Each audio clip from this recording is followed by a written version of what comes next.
Oke, teman-teman, kita masuk ke materi pertama kita, gitu ya. Materi pertama kita pada mata kuliah rangkaian listrik, gitu ya. Yang akan kita bahas adalah apa namanya komponen komponen apa namanya pasif ya, yaitu komponen pasif, kapasitor, induktor, dan op-amp seperti itu ya. Nanti di slide berikutnya kita akan membahas tentang op-amp. Teman-teman kemarin sudah belajar tentang pengantar analisis rangkaian ya. Teman-teman belajar tentang rangkaian, menganalisa rangkaian dengan komponen pasif juga ya. Selain sumber tegangan dan sumber listrik, kalian menggunakan komponen pasif yaitu resistor seperti itu. Sekarang di rangkaian listrik kalian akan belajar menganalisa rangkaian dengan menambahkan komponen pasif yang lain yaitu kapasitor, induktor, dan komponen aktif yaitu op-amp seperti itu. Ya. Kapasitor, apa itu kapasitor gitu ya. Teman-teman sudah sering ya, sudah biasa ketemu dengan kapasitor gitu ya. Apalagi yang suka dengan elektrik udah biasa dengan kapasitor. Kapasitor itu apa gitu ya? Kapasitor itu dia adalah elemen pasif ya, sama dengan resistor yang didesain untuk menyimpan energi sementara ya. Jadi energi yang tersimpan pada kapasitor sifatnya adalah penyimpan energi secara sementara gitu ya. Jadi selain resistor ya, resistor itu kan untuk melepaskan disipasi daya, kemudian dia fungsinya adalah untuk menghambat arus seperti itu ya. Kapasitor juga punya kelebihan untuk menyimpan energi. Energinya berupa apa gitu ya? Energinya adalah berupa muatan seperti itu ya. Kemudian kapasitor itu digunakan untuk apa? Banyak sekali ya manfaat kapasitor gitu ya dan implementasinya. Biasanya dia sering digunakan pada rangkaian-rangkaian komunikasi gitu ya, komputer, kemudian power system ya. Contohnya adalah pada radio receiver gitu ya, yaitu rangkaian tuning pada radio receiver, kemudian pada rangkaian komputer sistem macam-macam. Banyak sekali digunakan kapasitor tersebut. Ya. Kemudian kapasitor itu dalamnya apa sih? Kalau kita lihat ini ya, ini adalah bentuk fisik daripada kapasitor gitu ya. Jadi macam-macam ya namanya ya. Ada kapasitor keramik gitu ya, ada kapasitor yang bulat gede-gede ini ada kapasitor elko gitu ya. Kalian kalau belajar tentang TTL gitu ya, tenaga listrik, kemudian kalian melakukan PKL gitu ya, mungkin di PLN kalian akan mendapatkan kapasitor dengan ukuran yang sangat besar gitu ya. Dan konektornya di sini pakai baut gitu ya, karena besar sekali. Kemudian karena dia menyimpan energi atau power yang sangat besar gitu ya, jadi keamanannya pun sangat dijaga seperti itu karena berbahaya. Kapasitor itu adalah komponen pasif yang terdiri dari dua buah konduktor ya, atau plat konduktor atau apa disebutnya ya, konduktor gitu ya, berbentuk lempengan, berbentuk plat gitu ya, dan dipisahkan oleh bahan dielektrik ya, bahan dielektrik atau insulator, yaitu bahan dielektrik untuk memisahkan kedua plat tersebut agar tidak terhubung seperti itu. Ini ya, ini contohnya adalah plat konduktor gitu ya, plat konduktor pada kapasitor yang dipisahkan antara satu dengan yang lain.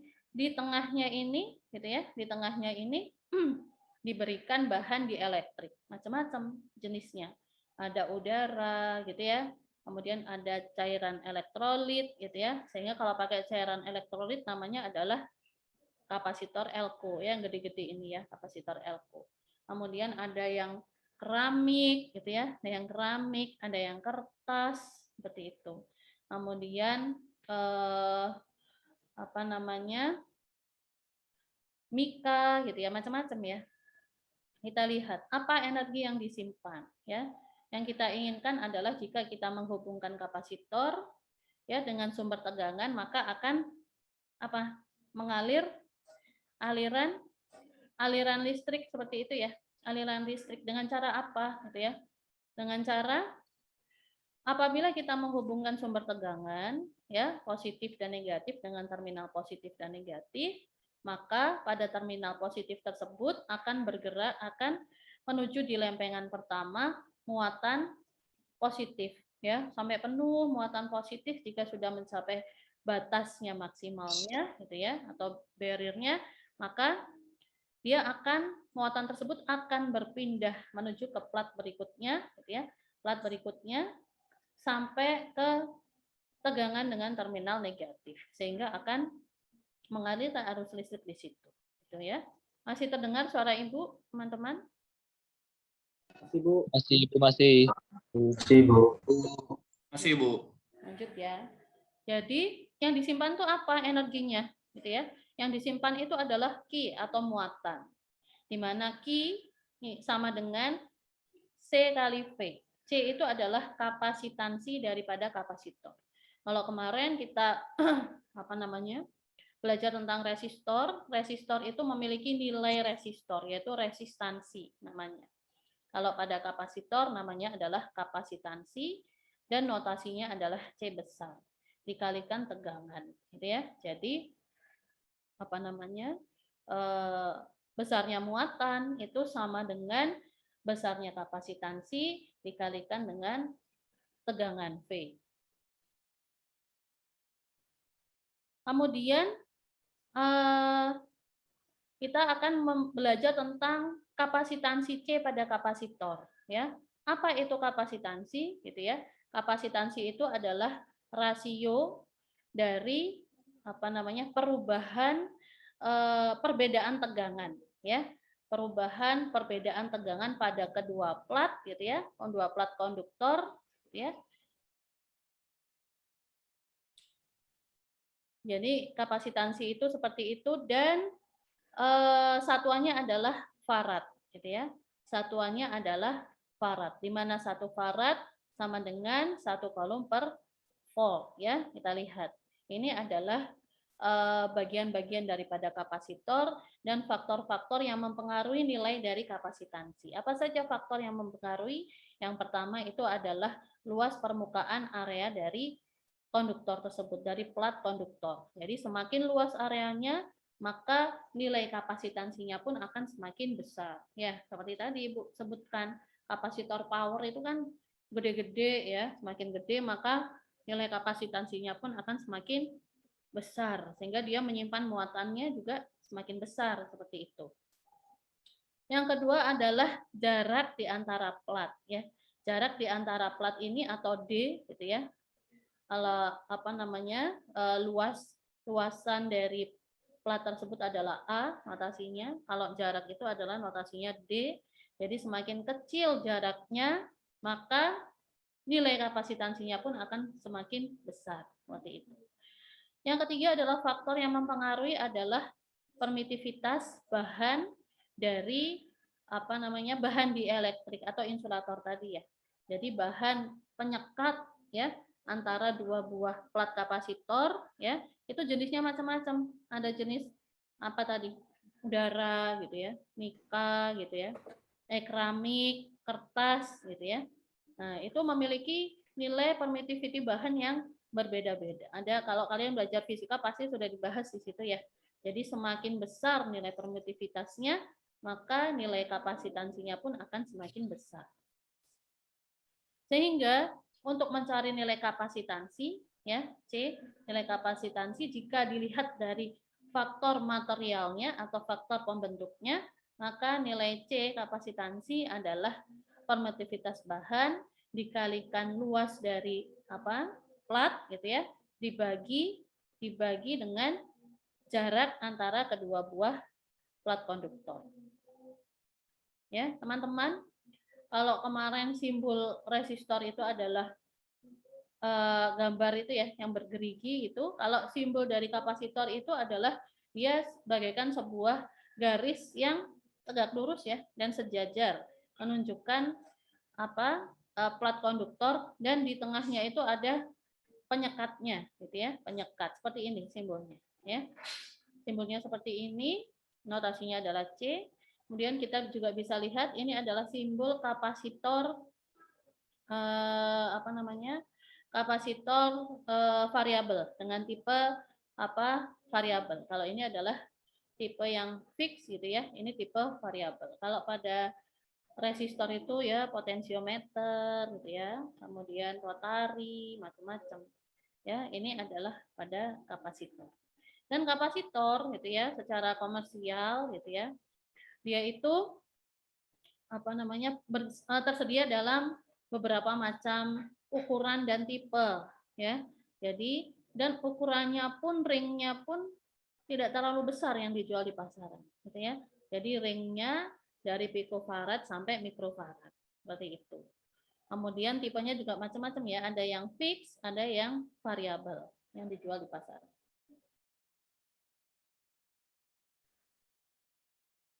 Berikutnya adalah hubungan antara arus dan tegangan pada kapasitor. Ya, kita lihat hubungan arus dan tegangan pada kapasitor. Ya, ini adalah sumbu X-nya adalah perubahan tegangan terhadap waktu dan sumbu Y-nya itu adalah arus, gitu ya. Dan nilai kapasitansi nanti akan kita bahas. Jadi untuk menentukan hubungan antara arus dan tegangan pada kapasitor, maka kita bisa menurunkan kedua buah ini ya, dari dua buah sisi pada persamaan Q sama dengan CdV ya. Q sama dengan CdV ini tadi mencari apa? Mencari nilai muatan pada kapasitor ya. Kita turunkan kedua ruas gitu ya. Dan kita dapatkan nilai I sama dengan perubahan muatan terhadap waktu gitu ya. Nilai I sama dengan dq per dt ya. Dari sini dari I sama dengan dq per dt, kemudian dimasukkan nilai Q sama dengan C kali V gitu ya. Maka diperoleh nilai I sama dengan C dikalikan perubahan tegangan terhadap perubahan waktu ya. I sama dengan C dV per dt. Dan teman-teman harus hafal rumus ini ya, menjadi biasa seperti kalian menghafalkan rumus I sama dengan V per R gitu ya, ada resistor. Masih terdengar suaranya, Dek? Masih, Bu. Ya. Masih. Kemudian kita akan membahas tentang hubungan antara tegangan dan arus pada kapasitor, gitu ya. Dibalik kalau hubungan tegangan dan arus gitu ya. Ya, kita pakai rumus I sama dengan C dV per dt, tetapi diintegralkan di kedua ruasnya ya, integralkan semua. Untuk mencari V-nya ini kan berarti harus dihilangkan D per dt-nya ya, dengan cara diintegralkan ya. Setelah kita integralkan diperoleh nilai VT sama dengan 1/C integral dari min hingga sampai T I tau D tau gitu ya. I tau D tau, kemudian didapatkan nilai VT sama dengan 1/C integral T0 sampai T I tau D tau plus VT0. Kenapa plus VT0 teman-teman? Jadi sebuah kapasitor ya, namanya juga adalah penyimpan energi sementara ya, penyimpan energi sementara. Jadi ada kondisi kapasitor pada saat dia diisi dan pada saat dia kosong kemudian harus diisi, dan pada saat dia penuh dan digunakan untuk mengeluarkan energi gitu ya. Jadi T0-nya itu nggak tahu posisi kapasitornya pada saat apa ini, pada saat dia pengosongan atau pengisian kapasitor. Sehingga ada tegangan mula-mula, tegangan awal pada saat T sama dengan 0 seperti itu. Kemudian bagaimana cara menghitung power gitu ya pada kapasitor? Rumus power itu sama ya, dari zaman dulu tetap P sama dengan V kali I gitu ya. Jadi power itu adalah tegangan dikalikan arus ya. Tinggal kita memasukkan nilai arusnya. Nilai arusnya itu adalah C kali dV per dt ya. Sehingga diperoleh nilai P-nya itu adalah CV dV per dt. Dari nilai daya ini kita bisa mencari nilai energi yang tersimpan pada kapasitor ya, yaitu W. Nilai W itu adalah integral daripada daya terhadap waktu ya, diintegralkan sehingga nilai W-nya sama dengan setengah CV kuadrat. Dari sini bisa dipahami? Halo? Bagaimana teman-teman? Bisa dipahami? Masih terdengar suara Ibu? Masih. Masih ya? Masih, Bu. Bisa dipahamin ya? Kita masuk ke contoh soal. Bu. Ya. Nggak putus-putus ya suaranya ya. Enggak, Bu. Kita masuk ke contoh soal ya. Jika ada sebuah kapasitor dengan kapasitansi 5 mikrofarad ya. 5 mikrofarad dan dia tegangan yang melaluinya adalah 10 cos 6000 T volt gitu ya. Maka kita diminta untuk mencari nilai arus IT gitu ya. IT yaitu arus pada T tertentu nanti berapa. IT-nya adalah sama dengan rumus CdV per dt. Kita masukkan nilai kapasitansinya 5 mikrofarad ya, 5 dikalikan karena mikrofarad, kita rubah dulu ke dalam bentuk farad ya, yaitu 5 kali 10 pangkat min 6. Ya. Kemudian dV per dt, V-nya itu adalah 10 cos 6000 T. Jadi D 10 cos 6000 T per dt. Jadi ya. Bagaimana cara menurunkan 10 cos 6000 T? Gampang ya. Teman-teman ingat ya. Jadi kalau cos 6000 T ya, yang dikeluarkan dulu apa? 6000-nya keluarkan dulu. 6000 gitu ya. Kemudian cos 6000 T menjadi min sin 6000 T. Jadi sin minnya di sini ya, min sin 6000 T konstanta 10 tetap di sini, enggak apa-apa. Ya, sehingga nilainya adalah min 0,3 sin 6000 T ampere. Contoh yang kedua adalah tentukan tegangan yang melalui kapasitor dengan kapasitansi 2 mikrofarad gitu ya. Jika arus yang melaluinya adalah 6E pangkat min 3000 T miliampere. Dan asumsikan gitu ya, kondisi mula-mula daripada tegangan kapasitor itu adalah 0 gitu ya. Nah, kita harus tahu rumusnya apa. V sama dengan 1/C integral dengan batas 0. Kenapa 0? Kondisi mula-mulanya adalah 0 T-nya. Ya, sampai T I dt plus V0 ya, di mana V0-nya itu adalah 0. Kita masukkan seperti biasa, kapasitansinya diubah dalam bentuk farad ya. Kemudian I-nya ini ya, 6E pangkat min 3000 T. Bagaimana cara kita mengintegralkan 6 kali E pangkat min 3000 T ya. Jadi E pangkat AT kalau diintegralkan menjadi 1/A kali E pangkat AT gitu ya. Sehingga dia menjadi 1/min 3000 kali E pangkat min 3000 T. Ya, kita masukkan batasnya adalah 0 dan T.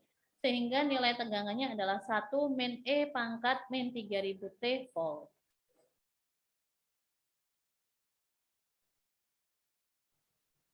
Bisa dipahami? Halo? Bisa dipahami teman-teman? Lumayan. Lumayan ya. Terlalu cepat, enggak ya? Maaf, Bu. Kenapa? Tadi lagi saya catat ya, Bu. Oh gitu. Nggak apa-apa, nanti ada Iya. ini ya, ada rekamannya. Ya, makasih.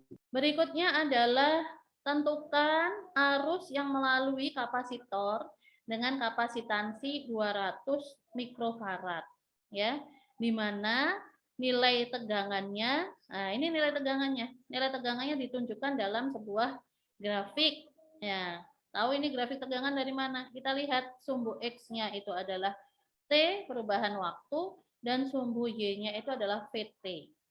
Kita lihat amplitudenya berapa? Oh, amplitudenya sama, 50 volt gitu ya. Kemudian dia memiliki batas nilai T yang berbeda-beda untuk V yang berbeda, gitu ya. Pertama yang harus kita lakukan adalah menentukan persamaan garis ya. Ini kan bisa ya dirubah dalam persamaan garis atau persamaan nilai tegangan. Ini ya. PT untuk batas 0 sampai 1. Ini ya. Oh, ini garis ini. Garisnya aja. 0 sampai 1. Sama dengan 50 T. Caranya gimana, Bu? Caranya bisa pakai cari gradiennya dulu. Ya, persamaan garis matematika ingat ya. Y2 min Y1 per X2 min X1 ya.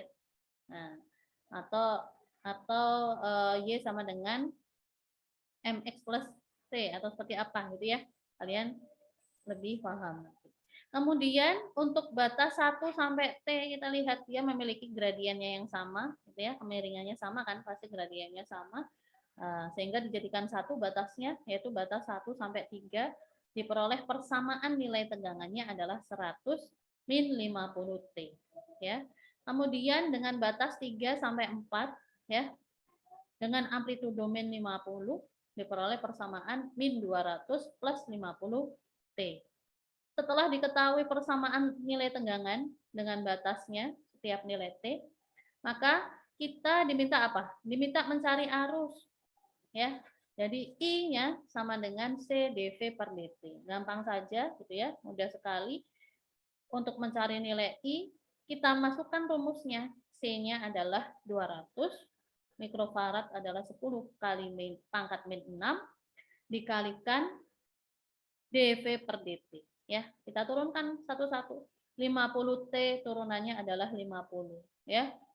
Turunan 100 0. Min 50 T turunannya adalah min 50 gitu ya. Kemudian turunan min 200 0, turunan 50 T 50 dan turunan 0 0. Seperti itu ya. Setiap nilai arus, nah ini belum jadi arus nih, harus dikalikan dulu dengan nilai kapasitansi ya. Sehingga nilai kapasitansi sama nilai arus sama dengan 10 miliampere 10 miliampere untuk batas 0 sampai 1, kemudian min 10 untuk batas 1 sampai 3 dan 10 untuk batas 3 sampai 4. Baru kita plot, kita gambarkan ya.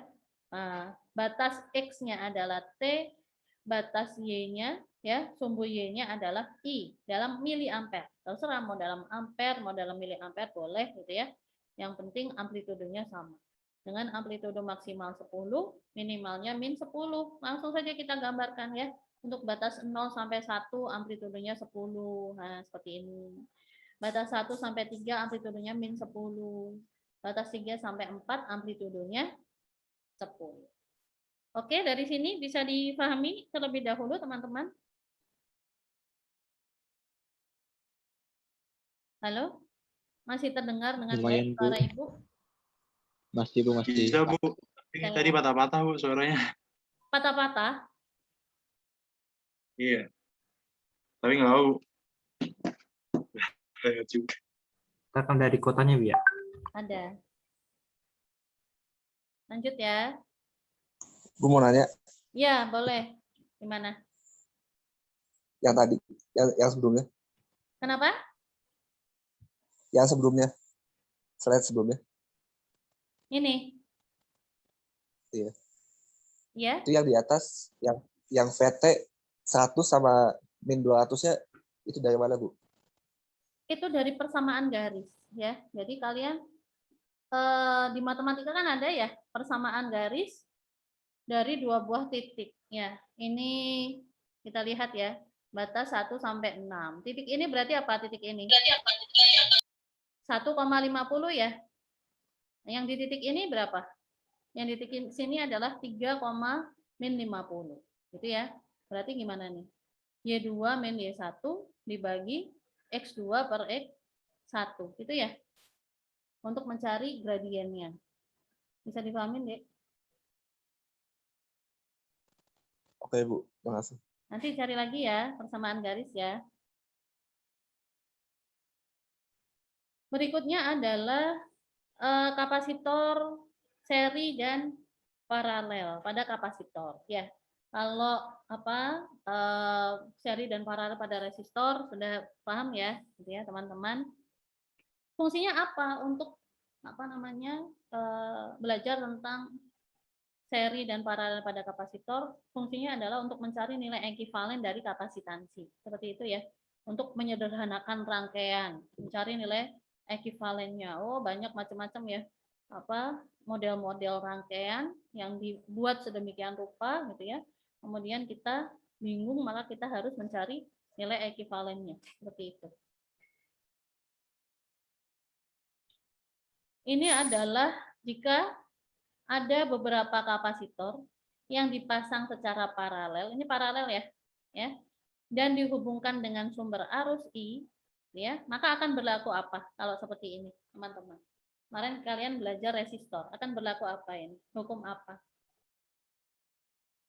Hukum Kirchhoff ya. Berlaku hukum apa? Kirchhoff arus ya, atau KCL ya. Jadi nanti ada istilah KCL yaitu Kirchhoff Current Law, di mana apa? Apa itu hukum Kirchhoff Current Law? Hukum Kirchhoff Current Law adalah apa, Dek? Adalah jumlah arus yang masuk sama dengan jumlah arus yang keluar pada node yang sama. Kita lihat, ini node-nya sama nggak? Kalau ini nggak ada komponennya, node-nya pasti sama ya, teman-teman ya. Nah, node itu titiknya sama ya. Nah, titiknya sama node-nya. Kemudian arus yang masuk apa? Arus yang masuk itu I, kita lihat tanda panahnya. Nah, panahnya ke node-nya, nah, itu adalah I. Kemudian nilainya adalah sama dengan jumlah arus yang keluar, yaitu I1 plus I2 plus I3 plus IN. Ya, itu adalah hukum KCL, Kirchhoff Current Law, atau hukum Kirchhoff arus, seperti itu. Baru ketemu ini, ya, nilai C ekivalen. Nah, C ekivalen untuk ya kalau mau mencari nilai tegangan pada kapasitor, ya. Kita tahu nilai I tadi apa? Nilai I adalah C dV per dt, gitu ya. Nilai I arus adalah C kali dV per dt, gitu ya. Kita masukkan nilai rumus arus I-nya, gitu ya, yaitu I sama dengan C1 dV per dt, C2 dV per dt, sampai plus Cn dV per dt, ya. Dari persamaan ini, ya, dari persamaan ini kita lihat yang sama apa? Yang sama adalah nilai tegangan, ya. Nah, ini sama dengan ini, hukum apa namanya? Kirchhoff arus, ya. Kirchhoff arus itu yang sama itu adalah nilai tegangan, ya. Yang beda adalah nilai arusnya beda, ya, masuk ke cabang yang berbeda-beda. Tetapi nilai tegangan di Cn, di C3, C2, C1 adalah sama, seperti itu ya. Kita lihat nilai tegangannya sama, sehingga jumlah gitu ya, jumlah C gitu ya, dari K sama dengan 1 sampai ke N gitu ya, CK dV per dt. Sehingga C ekivalen untuk rangkaian paralel gitu ya, nilai C ekivalennya adalah C1 plus C2 plus C3 hingga plus C ke N, ya. Dia berkebalikan dengan nilai R ekivalen, gitu ya, resistor ekivalen. Berikutnya adalah series, gitu ya, kapasitor yang terhubung secara seri. Sama, dia fungsinya adalah untuk mencari nilai apa namanya, ekivalen pada kapasitor, dan apa berkebalikan dengan apa namanya, paralel pada kapasitor, gitu ya. Jadi dia menggunakan prinsip kerja hukum KVL, yaitu KVL itu Kirchhoff voltage law ya. Jadi hukum Kirchhoff tegangan, ya, di mana jika kita menghubungkan sebuah tegangan ya dengan kapasitor yang dipasang secara seri, maka akan berlaku hukum KVL. KVL itu apa? Jumlah tegangan sama dengan 0, ya. Ini kan harusnya berapa nih? Kalau arusnya lewat ke loop ini ya, ke loop ini, loop tertutup ini, maka dia akan menjadi min V plus V1 plus V2 hingga plus Vn sama dengan 0, gitu ya. Atau V sama dengan V1 plus V2 plus V3 hingga plus Vn, seperti itu. Bisa didengar lagi teman-teman? Atau masih patah-patah suaranya? Bisa, Bu, bisa. Bisa ya? Bu. Good ya. Nah, pada KVL ini yang sama apanya? Kalau KVL, yang sama itu adalah nilai arus, gitu ya, arus yang lewat. Yang beda itu adalah nilai tegangan pada setiap kapasitor, ya. Nah, dari situ sudah kita ketahui ya. Kita turunkan dalam rumus nih ya, rumusnya ya. Rumus KVL-nya V sama dengan V1 plus V2 hingga plus Vn, seperti itu. Kita ingat rumus tegangan pada kapasitor seperti apa? Rumus tegangannya adalah seperkapasitansi integral ya dengan batas T 0 sampai 0 I tau D tau plus P pada saat T sama dengan 0, gitu ya. Kita masukkan dalam rumusnya, masukkan dari rumus ini gitu ya, dari persamaan ini hingga C ke N, yang sama adalah nilai arus, ya kan? Sama kayak ini ya, yang sama adalah nilai arus pada KVL, gitu ya. Sehingga kita cari nilai ekuivalennya, nilai seper C ekuivalen sama dengan ini ya, seper C1 plus seper C2 hingga plus seper Cn, seperti itu. Ini untuk mencari nilai ekuivalen pada seri, gitu ya, seri pada kapasitor. Kapasitor selesai, teman-teman. Ada yang mau didiskusikan dulu? Halo? Belum ya? Kita lanjut ke induktor ya. Masih terdengar suaranya? Masih, Bu. Masih, Bu. Masuk induktor, ya. Induktor itu sama dengan kapasitor, yaitu juga elemen pasif gitu ya, komponen pasif, elemen pasif yang didesain juga sama ya untuk menyimpan energi, tetapi energinya itu merupakan energi magnetik gitu ya, energi elektromagnetik yang disimpan pada induktor seperti itu. Kemudian aplikasinya apa? Aplikasinya induktor sebenarnya banyak digunakan di rangkaian elektronik gitu ya, khususnya power system ya, power system ya, ada transformator, ada motor gitu ya. Kemudian pada apa namanya? Pada rangkaian telekomunikasi gitu ya, ada radio, ada radar gitu ya. Nah, nanti kalian banyak membahas implementasinya pada mata kuliah pilihan nanti di situ. Kemudian apa namanya? Nilai induktansi daripada induktor itu gitu ya, dipengaruhi oleh konstruksi dan dimensi fisik dari induktor ya. Jadi bikin induktor ini, oh ini kok kayaknya lilitannya banyak sekali, ini dihitung ini Dek, berapa kali lilitan gitu ya. Jadi kalian kalau pernah beli trafo manual ya, trafo manual pesen trafo gitu ya, mereka pakai alat untuk menggulung berapa kali lilitan sesuai dengan keinginan yang kita inginkan. Seperti ini ya, kalau tidak ada di pasaran pesan beli ini, gulung sendiri ini ya, ada alatnya untuk gulung berapa N-nya gitu ya, sesuai dengan desain kita. Kemudian perhitungannya seperti apa? Perhitungannya sudah ada teorinya ya, teori elektromagnetik ya. Nanti kalian juga bisa belajar di Medan biasanya ya ini ya, untuk mendesain induktor seperti itu. Apa saja yang mempengaruhi nilai dari induktansi? Yang pertama itu adalah N.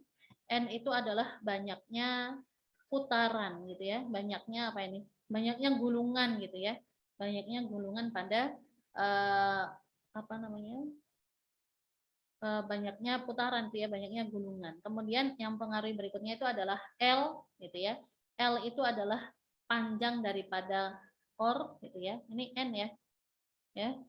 Number of turn yaitu banyaknya berapa gulungan ini gitu ya. Kemudian L panjang dari core-nya gitu ya. Kemudian yang mempengaruhi berikutnya adalah A ya. A itu adalah luas dari core materialnya ya. Kemudian yang mempengaruhi berikutnya itu adalah permeabilitas daripada core. Ini jenisnya berbeda-beda ya, macam-macam. Sehingga nilai L itu adalah induktansi ya, kalau C kapasitansi, R itu resistansi, L itu adalah induktansi, nilainya itu sama dengan N kuadrat, banyaknya lilitan kuadrat, dikalikan dengan jenis bahan, permeability, dikalikan dengan luas dari penampang core, dibagi dengan L, panjang dari core tersebut. Kemudian untuk mencari nilai tegangan, itu adalah kebalikan daripada kapasitor. Kalau kapasitor tadi nilai I sama dengan C dV per dt ya. Di sini itu nilai V sama dengan L dI per dt. Seperti itu, teman-teman. Ini ya. Sekarang kita belajar tentang hubungan arus dan tegangan pada induktor ya, maaf ya. Typo kapasitor. Nah, jadi kalau simbol daripada kapasitor tadi kita tahu ya, seperti garis lurus. Kalau simbol daripada induktor itu seperti lilitan ya. Nah, seperti lilitan ya. Ini adalah jenis apa namanya? Simbol dari induktor ya. Dengan core-nya itu adalah udara ya. Kemudian ini core-nya itu adalah iron ya. Kemudian ini adalah variabel iron core ya. Nilai mencari nilai tegangan. V tadi V sama dengan LDI per dt. Bagaimana cara kita mencari nilai arus gitu ya. Jadi kalau nilai arus berarti dihilangkan turunan pada I-nya, derivatifnya dihilangkan, D-nya dihilangkan dengan cara mengintegralkan kedua ruas. Sehingga nilai I sama dengan 1/L integral min tak hingga sampai T V tau D tau. Gitu ya. Ini ya, sehingga nilai I sama dengan 1/L integral 0 sampai T V tau D tau plus I T0 ya. Jadi I pada saat T sama dengan 0. Jadi nanti kalau kita menganalisa apa namanya kapasitor, nanti kita banyak mencari nilai tegangan. Kemudian kalau kita menganalisa induktor, kita akan banyak mencari nilai arus seperti itu. Ini ya grafiknya ya, grafik perubahan perbandingan perubahan arus terhadap waktu dengan nilai tegangan, maka dari nilai induktansi dia linear, dia linear. Kemudian mencari nilai P, power, daya. Nilainya sama dengan V kali I, sama ya, yaitu L DI per DT kali I, gitu ya. Kita tinggal memasukkan nilai apa ini? Nilai V ya, dikalikan I. Kemudian untuk energi, ya, energi sama, tinggal integral P tau D tau, integral dari daya, ya, sehingga nilainya W sama dengan setengah LI kuadrat. Masih bisa terdengar? Kita masuk ke berikutnya. Ya, tes teman-teman. Masih, Bu. Masih ya. Nah, kita masuk ke induktor dihubungkan secara series gitu ya. Dikoneksikan secara seri. Ya, sama ya prinsip kerjanya dengan pada kapasitor. Kalau ada sumber tegangan yang dihubungkan dengan induktor yang terhubung secara seri, maka akan berlaku apa kalau gini? Akan berlaku hukum KVL ya, yaitu Kirchhoff voltage law, hukum Kirchhoff tegangan gitu ya. Hukum Kirchhoff tegangan untuk mendapatkan nilai L ekuivalen ya, yaitu nilai V sama dengan V1 plus V2 hingga plus Vn ya. Langsung saja kita masukkan nilai tegangan. Nilai tegangan kan apa? LDI per dt gitu ya, LDI per dt. Dari sini udah terlihat ya, yang sama nilai arusnya gitu ya. Yang membedakan itu adalah nilai tegangan gitu ya. Nah, menjadi variabel beda apa? Nilai L ya. Nilai induktansinya berbeda-beda. Sehingga diperoleh nilai L ekuivalen sama dengan L1 plus L2 hingga plus Ln. Berikutnya adalah induktor yang dihubungkan secara paralel ya. Jika dihubungkan dengan sumber arus ya, sumber tegangan gitu ya, dengan sumber arus, maka akan terjadi hukum Kirchhoff arus ya.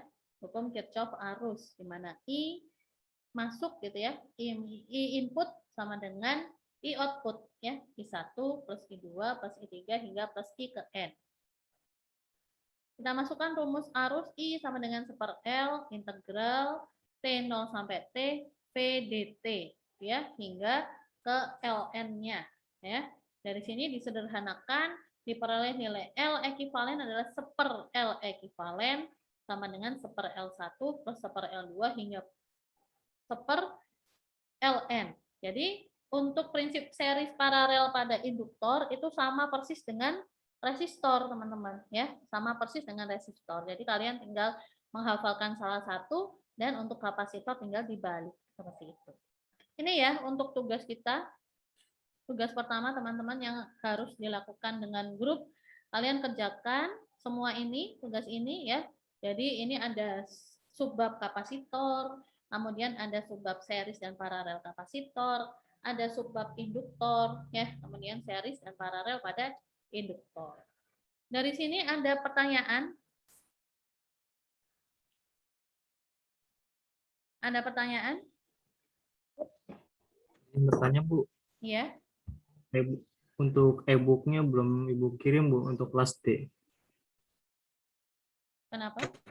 Di e-kampus belum ada. E-book untuk yang kata Ibu kirim belum ada e-booknya. Ini belum ada ya? Oh ya, nanti Ibu. Iya.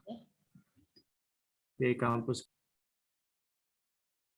Ya, kita masuk ke materi op-amp operational amplifier. Tadi udah selesai kita membahas tentang komponen pasif, yaitu kapasitor dan induktor. Kemudian kita masuk ke op-amp operational amplifier. Ya.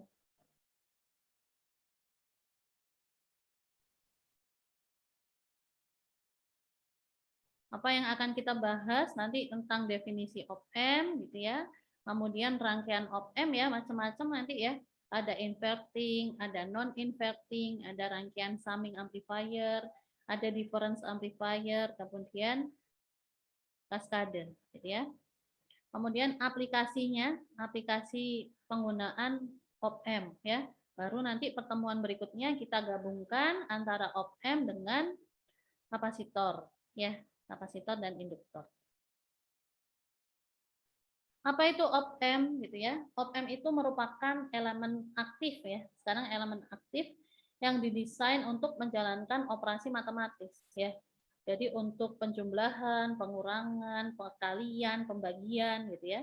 Jadi op-amp itu walaupun sekarang banyak itu ya, banyak sensor yang terbuat dari MEMS gitu ya.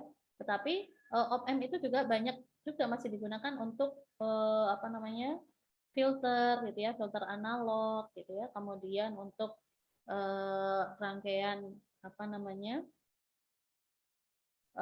rangkaian daya gitu ya, macam-macam. Jadi op-amp itu digunakan untuk melakukan operasi matematika dari penjumlahan analog ya, kemudian pengurangan, perkalian, pembagian, diferensial, dan integrasi gitu ya, integral. Op-amp itu gitu ya, dia itu bentuknya adalah sebuah chip ya, IC ya, integrated circuit IC yang tipenya itu adalah tipe DIP ya, dual inline package gitu ya. Tipenya adalah DIP ya. Biasanya op-amp itu nih ya, untuk IC dia terdiri dari 8 pin gitu ya. 8 pin, ada pin tegangan V min, V plus V min gitu ya. Kemudian ada inputnya input inverting, input non inverting gitu ya. Kemudian ada balance dan ada no connection. Ini 8 biasanya no connection, nggak usah dikoneksikan kemana-mana gitu ya. Ini adalah simbol daripada op-amp. Kalau kita gunakan untuk menganalisa rangkaian, kita pakai simbol seperti ini. Simbolnya adalah simbol segitiga.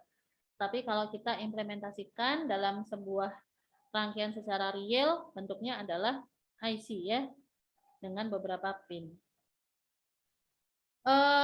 Ini ya, komponen op-amp ini ya, simbolnya seperti ini ya, bentuknya segitiga dengan 2 input ya, 2 input inverting atau min, di sini ada tanda min inverting, dan non inverting input tandanya plus di sini ya, tandanya plus. Kemudian ada output ya, ini menunjukkan nilai tegangan positif gitu ya, tegangan supply ya di sini positif, dan tegangan negatif pada pin 4 gitu ya. Pin 1 dan 5 balance atau offset 0 ya.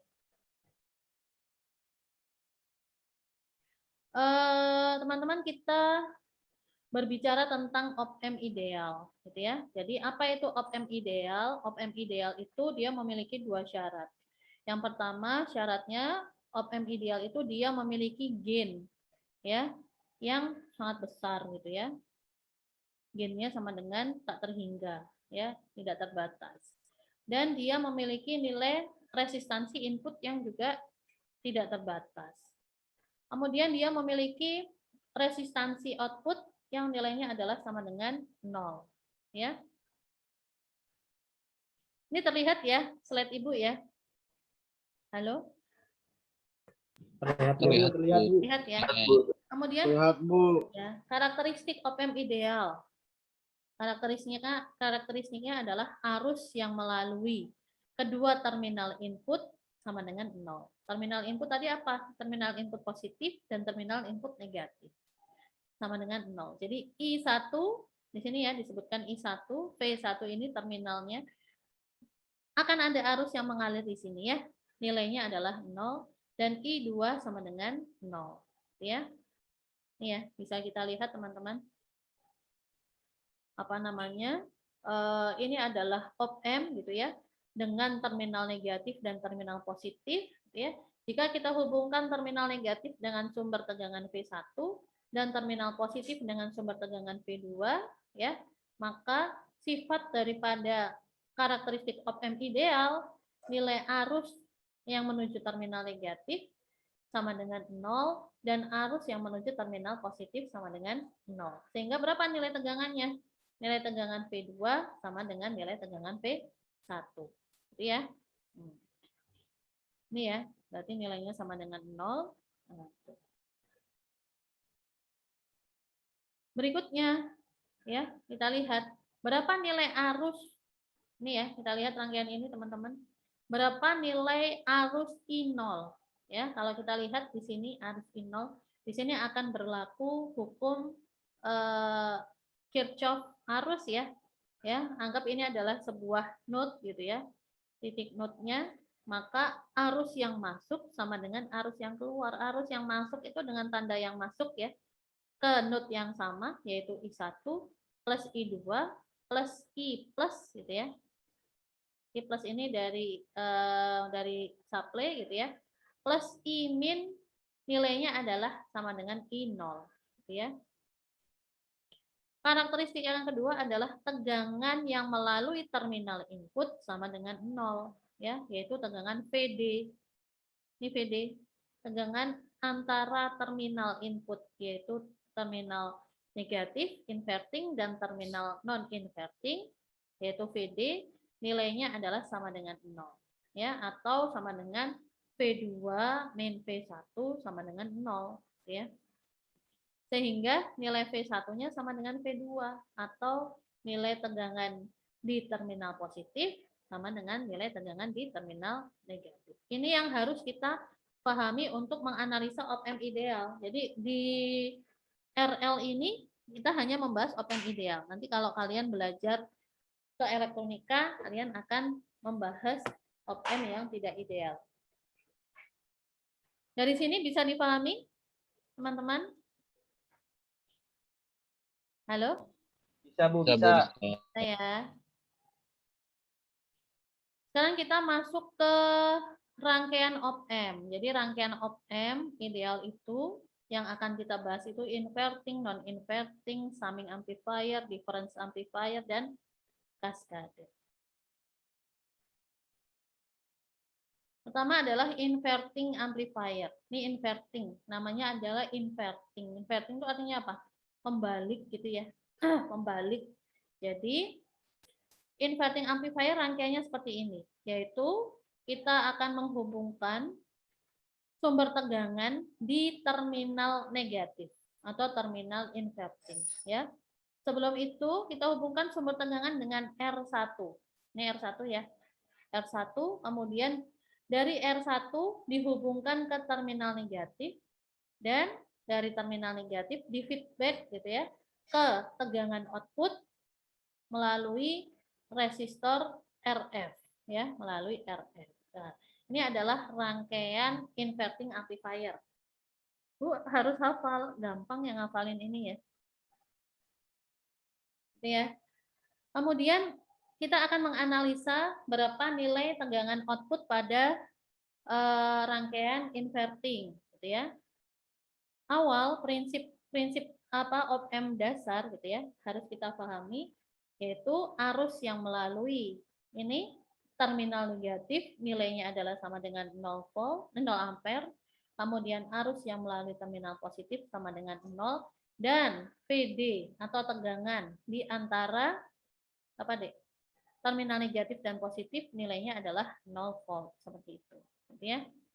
Sehingga cara menganalisanya adalah karena 0, gitu ya. Karena 0, maka titik di sini tidak ada tegangan di sini ya. Titik di sini titik 1, gitu ya, titik 1 atau kita sebut sebagai V1 ya. Ini kita anggap sebagai node 1, gitu ya, node 1, titik 1. Kita perlakukan apa ini? Hukum apa untuk menganalisa ini? Hukum KCL ya. KCL, hukum Kirchhoff arus. Yaitu arus yang masuk di node 1 ya, KCL di node 1. Arus yang masuk di node 1 apa? I1 ya. I1 sama dengan arus yang keluar pada node 1. Lihat panahnya. Yaitu I2 plus 0 ampere ya, sehingga di sini nolnya tidak tertulis. 0 ampere ini karena op-amp ideal, gitu ya. Sehingga berapa nilai I? Nilai I1 adalah nilai tegangan yang lebih besar potensialnya dikurangi nilai tegangan yang lebih kecil dibagikan R1. Nilai yang lebih besar itu ditunjukkan dari ujung panahnya ini ya. Dari apa namanya? Ekor panahnya ya. Ekor panahnya yaitu VI dikurangi apa nih? V1 per R1 ya. Sama dengan I2-nya adalah V1 dikurangi apa ini? VO gitu ya, VOUT per RF. Nah, dari sini kita aplikasikan nilai V1 dan V2. Di VI ini ada namanya V1, tegangan 1. Kita lihat, nilai tegangan satunya berapa? Nilai tegangan satunya sama dengan nilai tegangan V2. Karena VD sama dengan 0 ya. Prinsip apa op-amp ideal kan VD sama dengan 0 ya. Sehingga V1 sama dengan V2. Karena V2-nya kita lihat V2-nya adalah menuju ke ground sehingga V2-nya sama dengan 0 gitu ya. Maka nilai V1-nya sama dengan 0. Taruh rubah ini 0, ini 0 gitu ya. Ya. Sehingga nilai V0-nya setelah disederhanakan menjadi min RF per R1 V input. Ya. Dan kalau umpamanya amplifier, namanya amplifier tuh ya, penguat gitu ya. Jadi ada A atau nilai penguatan. Nilai penguatan di sini adalah V0 per VI ya, yaitu tegangan output dibagi tegangan input. Nilai A-nya atau penguatannya adalah min RF per R1. Contoh pemakaiannya adalah pada konverter ya. Konverter arus ke tegangan.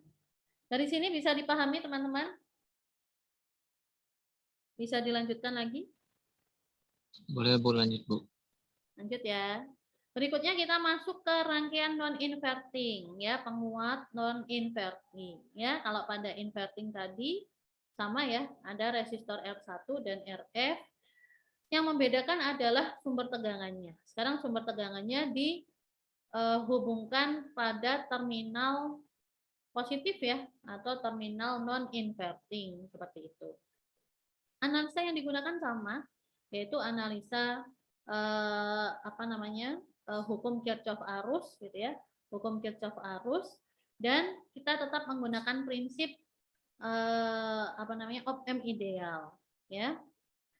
Kemudian rangkaian non-inverting ini dia didesain untuk menghasilkan penguatan tegangan positif gitu ya, penguatan tegangan positif. Jadi dia lebih ke arah positif. Kalau yang inverting lebih ke arah negatif atau berkebalikan. Sama ya, kita aplikasikan KCL-nya di titik 1, node 1 ini ya. P1 di node 1 yaitu I1 sama dengan I2 ya. Nah, kemudian kita lihat yang membedakan ini. Yang membedakan adalah V1 sama dengan V2 ya. Bu, kenapa V1 sama dengan V2? Karena sifat op-amp ideal ya, PD-nya sama dengan 0 gitu ya. PD-nya sama dengan 0. Tetapi karena V2 terhubung dengan VI, gitu ya, V sumber, tegangan sumber, ya, maka nilai V1-nya harus sama dengan V2, yaitu nilainya adalah VI. Nah, dari sini kita rubah semua nilai V1, kita substitusi dengan VI, ya, sehingga diperoleh nilai tegangan output, ya, nilai tegangan output sama dengan 1 plus RF per R1 kali VI. Gainnya berapa? Ya, gainnya adalah 1 plus RF per R1.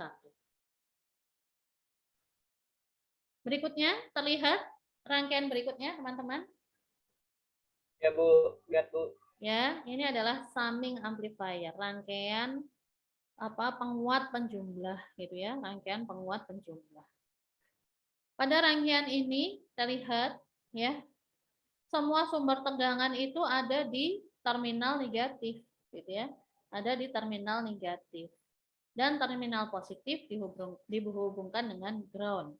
Maka bisa kita simpulkan bahwa rangkaian ini mirip dengan rangkaian inverting. Mirip nggak dengan inverting? Mirip ya. Hanya inputnya lebih dari satu. V1, V2, V3 ya. Kemudian tetap ada RF yang di feedback ke tegangan output. Ya. Jadi dia rangkaian ini mengkombinasikan input dan menghasilkan besaran output yang berupa penjumlahan nilai input. Penjumlahan nilai input ya. Sama ya, kita aplikasikan KCL di node A ya. Karena inputnya lebih dari 1, inputnya 3, maka arus yang mengalir pun ada 3 ya teman-teman ya. Sehingga arus output I nilainya adalah I1 plus I2 plus I3. Itu ya. Nah ini ya, banyak ya. Di mana I sama dengan VA per min V0 ya. Yaitu VA ini node-nya adalah A, kalau tadi node-nya namanya adalah node 1, ini node A ya. I adalah VA min V output ya. Min V output per RF. Ya. Berapa nilai V0-nya? Karena nilai VA sama dengan V yang di sini, nilainya sama dengan 0, maka nilai V output-nya sama dengan min RF per R1 V1 plus RF per R2 V2 plus RF per R3 V3. Contoh teman-teman, ya, hitung nilai tegangan output dan arus output pada rangkaian berikut. Ini ya contohnya ya. Terlihat? Halo, terlihat? Ya, Bu, terlihat. Bu. Ya. Lihat, Bu. Ini ya, kita diminta untuk mencari tegangan V0, gitu ya. Dan arus I0. Kira-kira ini rangkaian apa ini ya? Rangkaian apa ini kira-kira? Rangkaian apa, Dek? Inverting, non-inverting, atau summing? Summing, Bu. Summing ya. Nah, Summing, Bu. summing ya. Gampang ya, mencari tegangannya kan mudah ya. Tapi kalau outputnya di summing itu tadi nggak ada R-nya, Bu, nggak ada resistornya. Ini kenapa ada resistornya ya? Ya, kita disuruh mencari I0. Ya, I0 di node apa ini? Anggap node 0 ya. Node output node 0 gitu ya. Ini rumus dari summing. Nah, udah di luar kepala ya rumusnya ya. Langsung saja kita masukkan semua variabelnya. Ada RF, ada R1, ada V1, ada V2, ketemu nilai tegangan output min 8 ya. Tegangan outputnya itu di sini ya. Min 8 ya. Karena nilai VA sama dengan VB sama dengan 0, nih ya, 0 kan nilainya ya, op-amp ideal. Ya. Maka kita lihat di sini ya. Kita aplikasikan KCL di titik 0. Ya, di titik 0. Di mana arus yang masuk di titik ini yaitu I0 sama dengan I1 plus I2. Gitu ya. I0-nya berapa? I0-nya adalah tegangan V out ya, min 0 ya. V out min 0. I1 ya, I1 maksudnya. I1 itu adalah V out, V ini ya, V0 V0 min 0 karena apa? VA-nya di sini 0 ya. Per 10 kilo ohm ya ditambahkan dengan I2. I2-nya itu V0 min ground. Ini kan ground ya. Min ground per 2 kilo ohm. Sehingga I0-nya adalah min 4,8 miliampere. Berikutnya kita masuk ke difference amplifier. Ya, difference amplifier itu agak berbeda karena semua input pada terminal negatif dan positif dipakai ya. Jadi dia menghubungkan nilai tegangan di terminal negatif yaitu V1 dan tegangan di terminal positif yaitu V2 gitu ya. Kemudian R1 dan R2-nya biasa gitu ya. Dan ada R3 dan R4 yang dihubungkan ke terminal positif ya, sehingga ada tegangan yang berbeda ini, tegangan VA dan tegangan VB. Pantesan fokus.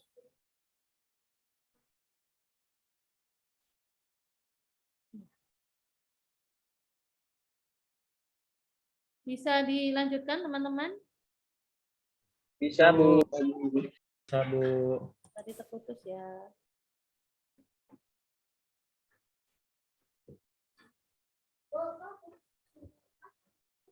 Ya, analisanya sama, yaitu analisa menggunakan KCL ya. Di node A, ini anggap VA ini node A, ya. KCL-nya adalah ini ya. Ini arus I1 gitu ya, I2, I3, kemudian I4 gitu ya. KCL di node A gitu ya. Dan KCL di node B. Ini KCL di node B ya. Ada arus I3 dan arus I4.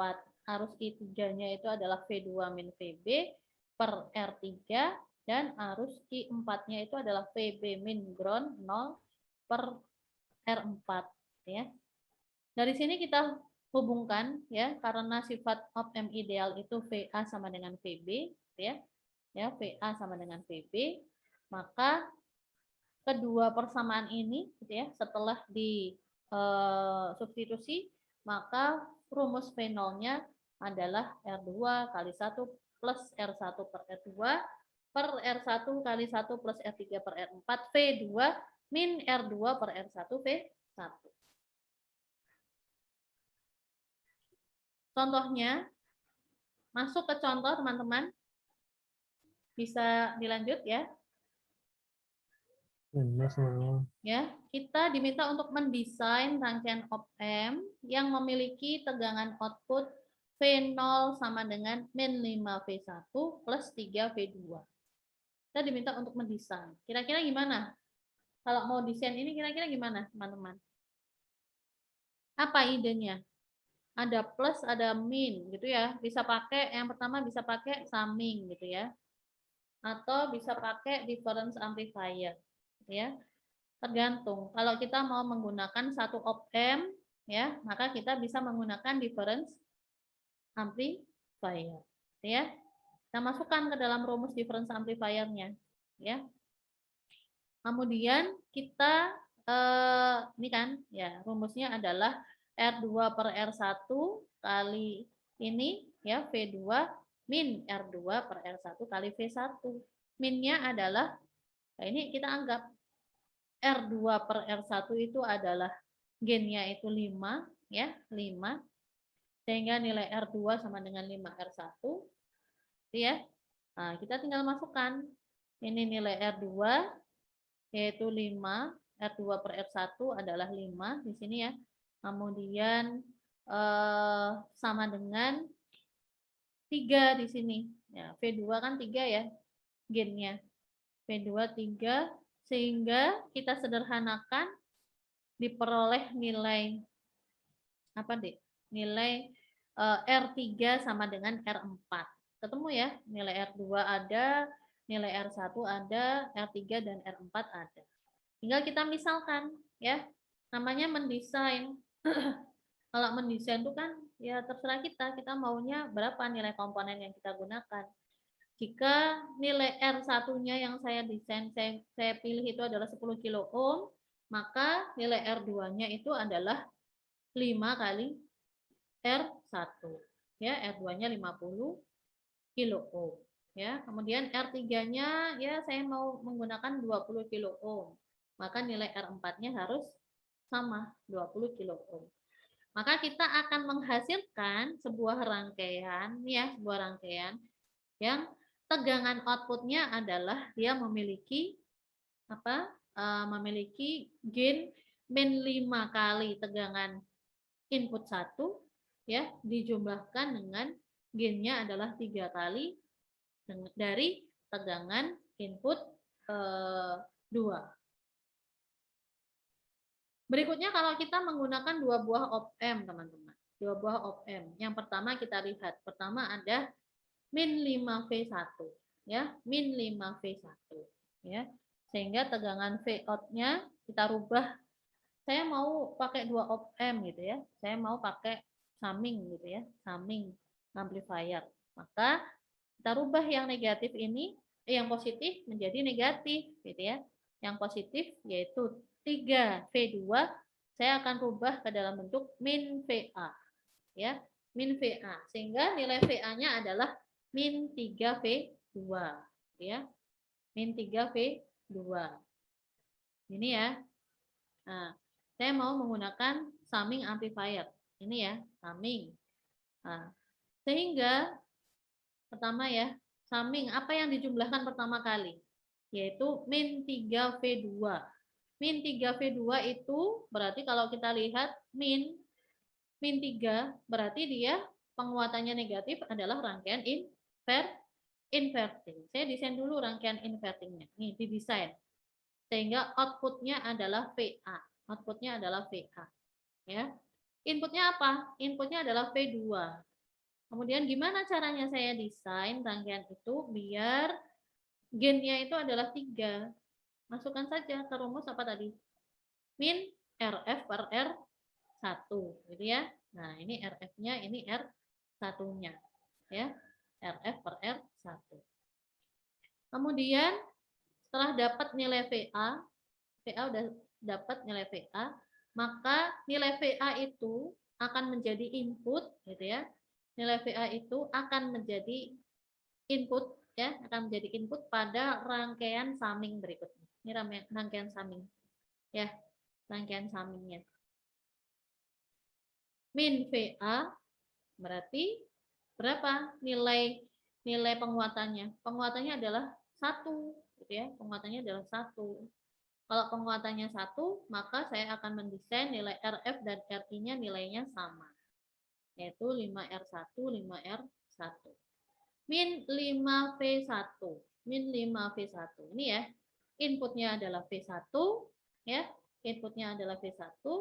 Kemudian biar 5 seperti apa? Biar 5 adalah min RF per R1. Yaitu RF-nya adalah 5, R1-nya adalah 1. Karena di sini ketemu dulu RF-nya adalah 5R1 ya. Maka untuk mendesain R yang ada di sini karena penguatannya adalah 1, maka dibuat sama, yaitu 5R1. Tinggal kita memasukkan variabel nilai tegangan yang akan kita nilai resistor yang akan kita desain ya teman-teman ya. Oh, saya mau 10 kilo ohm gitu ya, R1. Maka R2-nya berapa ya? R2-nya 50 kilo ohm gitu ya. Ya, kemudian R3-nya 20 kilo ohm. R4-nya 20 kilo ohm seperti itu. Ada pertanyaan, teman-teman? Masih bisa terdengar suaranya? Halo? Masih. Masih ya? Masih. Masuk ke rangkaian apa namanya? Cascade ya, cascade op-amp circuit gitu ya. Jadi kaskade itu adalah rangkaian op-amp gitu ya, di mana rangkaian op-amp 1 gitu ya menjadi input pada rangkaian op-amp yang kedua. Yang tadi sudah kita pelajari sebelumnya. Ini ada state 1, ya, dengan gain A1 state 2, dengan gain A2 state 3, dengan gain A3, gitu ya. Dengan tegangan V1, ini tegangan awal, tegangan keduanya adalah A1 V1. Tegangan tiganya adalah A2 V2. Ini V2 ya. Nah, ini ya, dan seterusnya. Sehingga dari 3 stage ini kita mendapatkan gain total. Gain totalnya itu adalah perkalian dari state gain di state 1, state 2, dan state 3. Contohnya, cari nilai tegangan output jika nilai tegangan inputnya V1 sama dengan 1 volt, V2-nya 2 volt. Ya, mudah sekali ya teman-teman. Nah, kita lihat dulu rangkaiannya. Rangkaian ini apa? Oh, ternyata ini rangkaian inverting. Ini rangkaian inverting, ya. Rangkaian inverting ini kita cari nilai tegangan outputnya di A, yaitu VA dan VB. Maka VA dan VB itu namanya state ya, ini state 1, state 2. VA itu akan menjadi tegangan input pada state C. VB akan menjadi tegangan input pada state C juga, gitu ya. Nah, ini rangkaian apa ini? Oh, ternyata ini adalah rangkaian summing amplifier, gitu ya. Wah, tinggal kita masukkan rumusnya, nilai VA, VB, gitu ya. Dan tegangan output pada summing, gitu ya. Sehingga diperoleh tegangan outputnya adalah 8,67 volt. Oke, dari sini bisa dipahami teman-teman. Nanti Ibu tambahkan tugasnya ya, karena materi kita sampai op-amp. Boleh ya? Bu. Ya. Analisanya adalah pada digital to analog converter, ya. Jadi emang analisa apa namanya? Op-amp ini ya. Kemudian instrumentation amplifier. Jadi RL itu banyak ke analisa analog gitu ya. Contohnya digital to analog inverter, gitu ya. Sebenarnya Bu ada IC yang gampang untuk merubah gitu ya dari digital to analog inverter ya, seperti ini contohnya. Ya, contohnya ada DAC, digital to analog converter 4 bit gitu ya. Bit digitalnya karena 4 bit maka digitalnya adalah 000 sampai 111 ya. Dia akan merubahnya ke dalam bentuk output analog gitu ya. Nah, maka ya jadi 4 bit ini gitu ya apa namanya diimplementasikan dengan menggunakan rangkaian apa ini kira-kira teman-teman? Rangkaian apa ini? Halo? Rangkaian apa ini? Summing ya? Summing, Bu. Ya, amplifier. Kita lihat. Ada MSB dan ada LSB. Digital sudah diajarkan ya. Yaitu bit yang besar dan bit yang LSB, bit yang lebih rendah gitu ya. Kemudian input tegangannya V1, V2, V3 dan V4 ya. Dan ada R referensi. Kita masukkan rumus tegangan apa pada summing amplifier gitu ya. Min-nya dipindah ke ruas tegangan output ya. Maka V1 yang sebagai MSB-nya atau most significant bit gitu ya. Dan V4-nya sebagai LSB, least significant bit gitu ya. Maka nilai V1 ya sampai V4 dia diasumsikan tegangan 0 atau 1 volt gitu ya. Jadi pakai level tegangan 0 atau 1 gitu ya. 0 atau 1 volt seperti itu. Ini ya contohnya. Contohnya ada rangkaian apa namanya?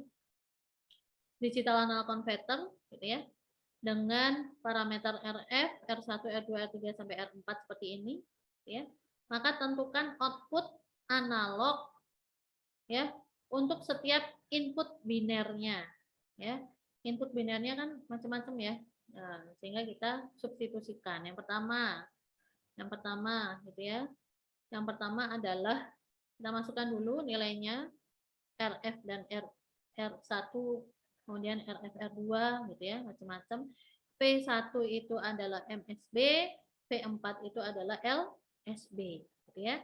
Maka jika 0, 0, 0, 0 binernya ya, maka berapa nilai analognya? Nilai analognya adalah min V0-nya adalah 0, 0 volt ya, kita masukkan V1-nya 0, V2-nya 0 ya, 0 volt. Kemudian kalau digital 1 gitu ya, 1 jadinya apa? 0, 0, 0, 0,125 gitu ya. Kemudian kalau digitalnya berapa ini? Berapa ini, Dek? 0100 0100, maka min V0-nya adalah 0,5 volt seperti itu. Dari sini bisa dipahami? Bisa, Bu. Ya. Lumayan, Bu. Allah, Bu. Ini adalah hasil tabel konversi ya dari binary input. Ini desimalnya ya, desimalnya. Kemudian ini adalah nilai analognya. Berikutnya adalah aplikasinya adalah pada rangkaian penguat instrumentasi, ya, rangkaian penguat instrumentasi, ya. Ini ya, jika inputnya ini adalah rangkaian penguat instrumentasi, teman-teman, yaitu dia ada yang namanya genset, ya. Genset itu adalah resistor apa namanya, resistor variabel yang digunakan untuk men-setting input ya, men-setting input. Dan karakteristik PI itu instrumentation amplifier, dia memiliki karakteristik yang pertama itu adalah voltage gain-nya ya bisa diatur oleh resistor eksternal atau RG ya. Kemudian impedansi input pada kedua inputnya memiliki nilai yang sangat tinggi, impedansi inputnya besar sekali. Dan apa namanya? Tidak berbeda dengan nilai gain yang disetting. Berikutnya adalah tegangan output V0-nya, Vout-nya tergantung dengan perbedaan nilai input V1 dan input V2. Seperti itu. Contohnya, nah ini contohnya ya teman-teman, kita diminta mencari nilai tegangan output. Ini adalah rangkaian instrumentasi. Kita lihat ya. Ada nggak hubungannya sama rangkaian-rangkaian yang tadi? Kira-kira mana nih hubungannya nih? Apa kira-kira rangkaiannya? Rangkaian apa, Dik? Ini rangkaian apa nih yang di A3? Difference amplifier ya? Difference Ya, Bu. ya. Kalau A1 sama A2 apa ini? Rangkaian apa ya? A1 dan A2. Rangkaian apa kira-kira? Yang A2. Non-inverting. Non-inverting yang ini ya. Yang ini non-inverting ya. Kalau yang ini apa nih? Apa ya? Inverting, benar nggak inverting? Sama, Bu. Sama ya? Sama ya, sumbernya sama-sama non-inverting. Iya. Jadi amplifier yang A, penguat yang A3, dia difference amplifier ya. Rumusnya seperti ini ya. Kemudian setelah dimasukkan nilai R1, R2 ya, R3-nya, maka disederhanakan rangkaiannya menjadi V0 sama dengan R2 per R1, V02 min V01. Ini ya, V02 min V01. Seperti itu. Ini ya. Kita lihat ya, karena hubungannya seri, ini ya, karena arus yang ada yang melalui terminal negatif ya, terminal inverting adalah 0, maka ini ya, maka R3, R4 dan R3 ini adalah seri. Sehingga ada arus yang mengalir ke V01 sampai ke V02 seperti itu ya. Nah, sehingga gitu ya, sehingga apa, Dik? V01 min V02, V01 min V02 gitu ya, sama dengan I kali R ya. I kali R seri. R3 plus R4 plus R3 ya, nilainya ini. Kemudian arus I ini apa nilainya? Arus I sama dengan VA min VB per 4. Nih ya. VA min VB per R4. Ya. Karena nilai VA sama dengan V1 dan VB sama dengan V2, maka nilai I-nya sama dengan V1 min V2 per R4. Ya. Tinggal kita masukkan. Nah, nilai tenggangan V-out-nya seperti ini. Oke, teman-teman. Ada pertanyaan dari sini? Ada pertanyaan?